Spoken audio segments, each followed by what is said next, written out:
ಎಲ್ಲರಿಗೂ ನಮಸ್ಕಾರ. Welcome back to my channel Sanu DV. World. ಇಂದಿನ ವಿಡಿಯೋದಲ್ಲಿ ರಾಷ್ಟ್ರೀಯ ಹಬ್ಬಗಳ ಮಹತ್ವದ ಪ್ರಬಂಧನ ತಿಳ್ಕೊಂಡಿದ್ವಿ. ಈ ಒಂದು ವಿಡಿಯೋದಲ್ಲಿ ಗ್ರಂಥಾಲಯಗಳ ಮಹತ್ವ. ಪ್ರಸ್ತಾವನೆ: ಗ್ರಂಥಾಲಯಗಳು ಜ್ಞಾನದ ದೇಗುಲಗಳು. ಒಂದು ಗ್ರಂಥಾಲಯ ಒಂದು ವಿಶ್ವವಿದ್ಯಾನಿಲಯವಿದ್ದಂತೆ. ಜ್ಞಾನ ಪಿಪಾಸುಗಳ ತೃಷೆಯಲ್ಲಿ ತಣಿಸುವ ಸಿಹಿನೀರಿನ ಸರೋವರಗಳು ಗ್ರಂಥಾಲಯಗಳು. ಗ್ರಂಥಾಲಯಗಳು ಕೇವಲ ಪುಸ್ತಕ ಭಂಡಾರವಲ್ಲ, ಪೀಳಿಗೆಯಿಂದ ಪೀಳಿಗೆಗೆ ಜ್ಞಾನವನ್ನು ಹಂಚುವ ಮಹತ್ತರವಾದ ಕಾರ್ಯಗಳನ್ನು ಗ್ರಂಥಾಲಯಗಳು ಮಾಡುತ್ತವೆ. ಇದ್ರ ವಿಷಯ ನಿರೂಪಣೆ: ಗ್ರಂಥಾಲಯಗಳು ಜ್ಞಾನದಾನದ ಕೇಂದ್ರಗಳು. ಗ್ರಂಥಗಳನ್ನು ಓದಲು, ಆಕಾರ ಗ್ರಂಥಗಳನ್ನು ಬಳಸಲು, ಇಲ್ಲವೇ ಪುಸ್ತಕಗಳನ್ನು ಎರವಲು ರೂಪದಲ್ಲಿ ಪಡೆಯಲು ಬೇಕಾದ ಪುಸ್ತಕಗಳನ್ನು ಸಂಗ್ರಹಿಸುವ ಸ್ಥಳವೇ ಗ್ರಂಥಾಲಯಗಳು. ಮಧ್ಯಯುಗದಲ್ಲಿ ಗ್ರಂಥಾಲಯಗಳು ಕಾಣಿಸಿಕೊಂಡವು. ಗ್ರಂಥಾಲಯಗಳಲ್ಲಿ ಅನೇಕ ಭಾಷೆಗಳಿಗೆ, ಅನೇಕ ವಿಷಯಗಳ ಪುಸ್ತಕಗಳಿಗೆ ಸಂಬಂಧಿಸಿದ ಪುಸ್ತಕಗಳು ದೊರೆಯುತ್ತವೆ.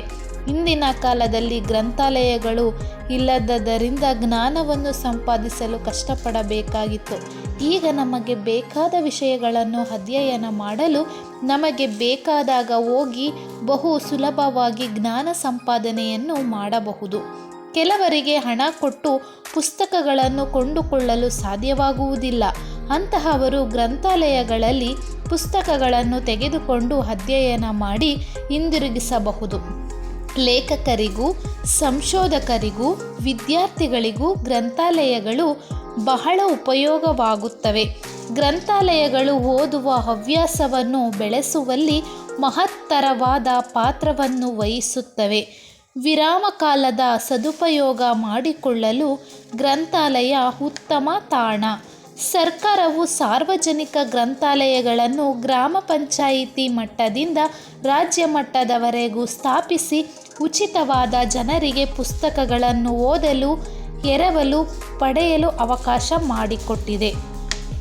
ಇವುಗಳನ್ನು ಸಮರ್ಪಕವಾಗಿ ಬಳಸಿಕೊಳ್ಳುವುದರಿಂದ ನಮ್ಮ ಜ್ಞಾನಾರ್ಜನೆಯು ಹೆಚ್ಚಾಗುತ್ತದೆ. ನೆಕ್ಸ್ಟ್ ಇದು ಉಪಸಂಹಾರ ನೋಡೋಣ. ನಾವು ಗ್ರಂಥಾಲಯಗಳನ್ನು ಸದ್ಬಳಕೆ ಮಾಡಿಕೊಳ್ಳುವ ಮನೋಭಾವವನ್ನು ಬೆಳೆಸಿಕೊಳ್ಳಬೇಕು.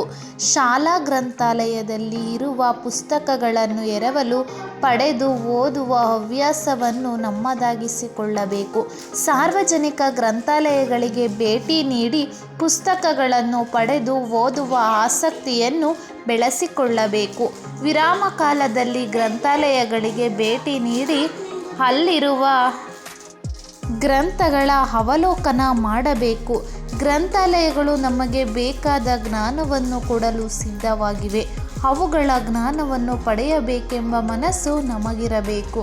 ಆಗ ಮಾತ್ರ ಗ್ರಂಥಾಲಯಗಳ ಮಹತ್ವ ನಮಗೆ ತಿಳಿಯುತ್ತದೆ. ಇಷ್ಟು ಗ್ರಂಥಾಲಯಗಳ ಮಹತ್ವದ ಪ್ರಬಂಧ. ಮುಂದಿನ ವಿಡಿಯೋದಲ್ಲಿ ಸಾಮಾಜಿಕ ಪಿಡುಗುಗಳ ಬಗ್ಗೆ ನೋಡೋಣ. ಧನ್ಯವಾದಗಳು.